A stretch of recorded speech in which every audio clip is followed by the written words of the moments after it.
अस्सलाम वालेकुम स्टूडेंट्स। आज से हम एक नए प्लेलिस्ट को शुरू करने जा रहे हैं, जो कि है introductions to Java for C programmers. Mostly जो बिगिनर्स होते हैं वो शुरू में जो है ना वो सी प्रोग्रामिंग को सीख जाते हैं और आगे उसे जावा की ज़रूरत होती है। तो ये प्लेलिस्ट इन लोगों के लिए जावा की इंट्रोडक्शन है बेसिक्स की, और जिन्होंने सी प्रोग्रामिंग पढ़ी हुई है उनके लिए है। वो लोग भी इसको जो है कैरी कर सकते हैं जो जावा को पहली मर्तबा सीख रहे हैं, जिन्होंने सी को अभी जो है ना प्रोग्रामिंग सी में नहीं की हुई है। लेकिन इन मोस्टली जो है उन लोगों के लिए है जिन्होंने पहले सी पढ़ी हुई है और अब वो जावा की तरफ मूव हो रहे हैं। Okay, so let's see first कि why Java, why we need Java. अगर हमने पहले जो है सी सी या सी प्लस प्लस को पढ़ी हुई है तो अब हमें जावा की क्या ज़रूरत है। So there are some reasons जो जिसकी वजह से लोग जावा को और रेफर करते हैं। वो एक रीज़न जो है वो मोस्ट ऑफ द क्लासेस, आगे आप क्लासेस पढ़ेंगे ऊप की ऑब्जेक्ट ओरिएंटेड प्रोग्रामिंग की क्लासेस पढ़ेंगे। तो ऑब्जेक्ट ओरिएंटेड जो है वो जावा ही में होती है, और ये लफ्ज़ ऊप आप बार बार पढ़ोगे कि ऑब्जेक्ट ओरिएंटेड जो है ना वो मोस्टली जावा ही में पढ़ाई जाती है। ठीक है, नेक्स्ट आप पढ़ोगे DS, data structure. DS mean data structure, और वो भी समहाउ जावा ही में पढ़ाते हैं। कुछ लोग सी प्लस प्लस में पढ़ाते हैं जो कि वो भी अच्छी बात है, लेकिन मोस्टली जो है ना वो लोग भी उसे जावा में पढ़ाते हैं। ऊप और डेटा स्ट्रक्चर दोनों जावा में पढ़ाते हैं, इसलिए स्टूडेंट्स के लिए जावा को सीखना ज़रूरी हो जाता है। और ये ऑप्शंस जो है ये डेवलपमेंट की तरफ आते हैं। आगे आपका करियर, आप अगर आप अपने करियर को जावा ही में बनाना चाहते हो तो आपकी उसकी कुछ एप्लीकेशंस है। वो एक है एंड्रॉयड ऐप डेवलपमेंट। इसमें आप एंड्रॉयड ऐप्स बना सकते हैं, जिस तरह आप अपने मोबाइल फ़ोन में यूट्यूब, टिकटॉक एक्सेट्रा ये एप्लीकेशन यूज़ कर रहे हैं तो मोस्टली ये जावा ही में बने हुए होते हैं। ठीक है, और दूसरी जो एप्लीकेशन इसकी है वो desktop desktop app development. Computers की जो एप्लीकेशंस बनाए जाते हैं, लाइक अगर आप कोई माइक्रोसॉफ्ट वर्ड, एक्सेल, ज़रूरी नहीं है कि ये जावा ही में बने होते हैं, लेकिन इसी तरह की चीज़ें जावा में बनाई जाती है। और तीसरा है web development. Okay, so mostly इसको हम दो कैटेगरीज में डिवाइड करते हैं। एक ये कि स्टूडेंट्स की क्लासेस की वजह से उसे और डीएस की वजह से, डेटा स्ट्रक्चर की वजह से स्टूडेंट्स जावा को सीखना चाहता है।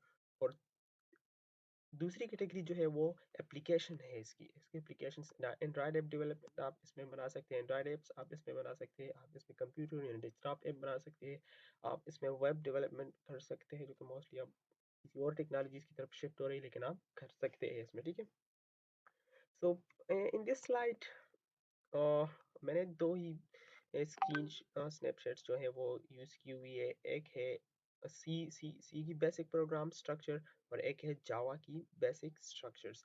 सी आपने पढ़ी हुई है तो सी को मैं ज़्यादा जो है ना तो ज़्यादा तवज्जो नहीं दूंगा, मैं जावा की तरफ तवज्जो दूंगा। तो जावा में पहले हम इस लाइक जिस तरह आपके पास सी में एक मेन फंक्शन होता है, इसी तरह आप जावा में भी आपके पास एक मेन फंक्शन होता है जो कि यहाँ से स्टार्ट होता है और यहाँ पे एंड होता है। इसी तरह सी में भी है, मेन फंक्शन है यहाँ से स्टार्ट होता है, यहाँ पे एंड होता है। तो ये दो सेम चीज़ है। कुछ कीवर्ड्स जो है वो डिफरेंट है, लेकिन बाद में आप इसे पढ़ेंगे। ठीक है, ये लाइक ये कीवर्ड डिफरेंट है, लाइक इसमें जो ये कीवर्ड्स यूज हुए स्ट्रिंग और आर्गुमेंट्स एंड ये डिफरेंट है। लेकिन जावा में भी एक मेन फंक्शन होता है, इसी तरह सी में भी एक मेन फंक्शन होता है। लेकिन क्योंकि पहली स्लाइड्स में मैंने आपको बताया कि जावा जो है वो ऊप है, ऑब्जेक्ट ओरिएंटेड प्रोग्रामिंग लैंग्वेज है, तो इसलिए जावा में हर जावा प्रोग्राम में एक क्लास भी होता है। Like this is a main class, this is a class name. ये क्लास नेम मतलब सिर्फ ये नहीं, ये इसका नाम आप क्लास भी रख सकते हैं, कुछ भी रख सकते हैं इसका नाम, लाइक वेरिएबल आप उसकी नेम को चेंज कर सकते हैं। तो सी में तो आपके पास सिर्फ एक मेन फंक्शन होता है, जावा में आपके पास एक क्लास भी ज़रूर होना है और एक मेन फंक्शन भी ज़रूर है। फिर क्लास के अंदर आप और फंक्शंस बना सकते हैं, लेकिन एक ये याद रखना ज़रूरी है कि एक आपके पास क्लास होगा और क्लास के अंदर एक आपके पास मेन फंक्शन होगा। सी में आपके पास सिर्फ और सिर्फ मेन फंक्शन होता है, इसमें आपके पास क्लास का होना ज़रूरी नहीं होता है। लेकिन जावा में आपके पास एक क्लास का होना भी ज़रूरी होता है और एक मेन फंक्शन का भी होना ज़रूरी होता है। तो ये जावा की एक एप्लीकेशन है कि इसमें ये ऑब्जेक्ट ओरिएंटेड है, इसमें क्लासेस यूज़ होते हैं जो आपके बाद में आप पढ़ेंगे। Okay, let's see. ये तो ओवरऑल कंपेरिजन, बाकी अगर इसके अंदर देखेंगे ना तो मोस्टली चीज़ें सेम ही होती है। लाइक ये वेरिएबल इसमें भी डिक्लेयर है, ये वेरिएबल इसमें भी डिक्लेयर है, ये सेम है, तो ये चीज़ें तो सेम है ओके। और एक जावा की एक बहुत खूबसूरती ये है कि आप सी में स्ट्रिंग वेरिएबल को डिफाइन नहीं कर सकते। अगर आप किसी स्ट्रिंग वेरिएबल्स को डिफाइन करना चाहते हैं तो इसके लिए आपको बहुत सारा कोड करना पड़ता है। तकरीबन 4-5 लाइन्स कोड आपके लिए करने पड़ते हैं। लेकिन जावा में ये ईज़ी है, जस्ट आप स्ट्रिंग वेरिएबल नेम दे रहे, वेरिएबल डिफाइन करें, उसका नेम दे रहे और उसे वैल्यू असाइन करें, ठीक है? तो ये वेरिएबल्स डिफिनेशन दोनों में सेम ही है कि आपने वेरिएबल नेम लिखना होता है और वेरिएबल्स डिफाइन करना होता है, उसकी वेरिएबल होती है। अब आते हैं सी में, आप अगर वैल्यू को प्रिंट करते हैं तो आप यूज़ करते हैं प्रिंट एफ, लेकिन इसमें print L N, print L N, ये तो सेम ही कुछ चीज़ है। ये एल एन का मतलब होता है नीव लाइन। लाइक अगर आप देखें ना तो सी में हम ये यूज़ करते हैं, जावा में भी हम फिर यूज़ नहीं करते, बस हमने प्रिंट और इसके साथ एल एन लिख दिया तो ये नीव लाइन में ही जाएगा, ठीक है? लेकिन इसमें आपके पास सिस्टम डॉट आउट, ये आपके पास कुछ नए फंक्शंस आ जाते हैं और ये बिकॉज ऑफ ऊप आ जाते हैं कि ये एक क्लास है, सिस्टम एक क्लास है, फिर आउट एक फंक्शन है, उसके अंदर कोई एलिमेंट, उसके अंदर एक फंक्शन है, तो ये उसकी वजह से आपके साथ आ जाते हैं। लेकिन जावा की, जैसे मैंने आपको बताया, कुछ खूबसूरती ये है कि आप लाइक आप सी में अगर यहाँ पे नेम प्रिंट नहीं कर सकते, आपको इसी तरह करना होगा, या अगर आप वेरिएबल्स को डिफाइन करेंगे तो इसके लिए आपको 3-4 लाइन्स कोड लिखने पड़ते हैं।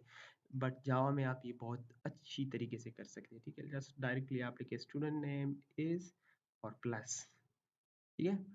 और अगर आप इस इंटीजर को इवन देखें ना तो इंटीजर भी सी में अगर आप इंटीजर वेरिएबल को प्रिंट करेंगे तो इसमें भी आपको को ये करना पड़ता है, ये भी लिखना पड़ता है, फिर ये भी तो सेम है, ठीक है? लेकिन जावा में आप जस्ट मार्क्स इज और प्लस करें, जस्ट लाइक मैथ्स। और ये देखिए इस नेम को हमने इधर भी प्रिंट किया हुआ है, जिसका आउटपुट होगा अली मार्क्स इज, और यहाँ पे मार्क्स होंगे जो कि 90 होंगे। तो ये मेनली कुछ सी के मोस्टली प्रोग्रामिंग लैंग्वेजेस सेम ही होते हैं। अगर आप देखें ना तो वेरिएबल्स आपके सेम है, ये आउटपुट करने का तरीका आपका सेम है। इसी तरह आप जब आगे पढ़ेंगे ना तो फॉर लूप्स और एफ एल्स ये सब कुछ सेम है। कुछ बेसिक चीज़ें हैं जो कि वो डिफरेंट है। लाइक मैंने आपको बताया ना कि सी में आपके पास एक मेन फंक्शन होता है, लेकिन जावा में आपके पास एक मेन क्लास पास भी ज़रूरी होता है कि हर एक प्रोग्राम में आपके पास एक क्लास होता है। और इसी तरह लाइक अगर आप सी में स्ट्रिंग को डिफाइन करना चाहते हैं तो वो बहुत डिफिकल्ट, आपको 4-5 लाइन्स के कोड करने पड़ते हैं। और अगर आप इसी तरह जावा में करना चाहते हैं तो आप सिंपली जो है ना उसे बहुत सिंपल तरीके से कर सकते हैं। एक ही लाइन में जिस तरह आप एक इंटीजर को डिफाइन कर सकते हैं, इसी तरह आप एक स्ट्रिंग को भी डिफाइन कर सकते हैं। और इसी तरह प्रिंट इफ अगर आपने करना हो तो आप सी में ये चीज़ें बैक्स परसेंटाइल डी, परसेंटाइल सी, इस तरह की चीज़ें यूज़ करेंगे। लेकिन जावा में आपको इसी तरह चीज़ों की ज़रूरत नहीं होती, जस्ट आपने प्लस किया और इसके साथ उस वेरिएबल्स को जो है ना ऐड किया। तो स्टूडेंट्स आज के लिए इतना ही काफ़ी है। नेक्स्ट क्लास में हम जो है ना वो जावा की कुछ यूज़र से इनपुट लेना या वेरिएबल्स को हम देखेंगे कि वेरिएबल्स तो डिक्लेरेशन सी और जावा में सेम ही है, और दोनों में सेम ही है। तो लेकिन हम देखेंगे कि यूज़र से इनपुट किस तरह लेंगे, या जावा की कुछ और तो वेरिएबल्स ऐसे भी है जो कि सी में डेटा टाइप्स जो है ना वेरिएबल्स वो सी में नहीं है और जावा में है, तो उसे भी हम पढ़ेंगे, जिसे हम बहुत यूजफुल हमें मदद दे सकती है। So that's it for today. Thank you for watching and have a nice day.